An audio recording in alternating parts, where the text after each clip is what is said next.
可以啦。这个基督教死后可不可以回天国？可以啦，其实都可以，而且都可以。只是我们比较有缘分，我们来跟着我们的弥勒佛身边，因为弥勒佛是下一尊佛嘛，所以我们来跟着弥勒佛身边。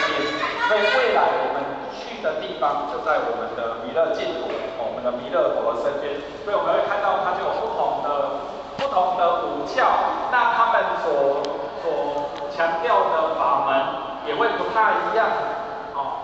然后呢，他们的修行方法好像也有一点点不一样，但是呢，其实都一样。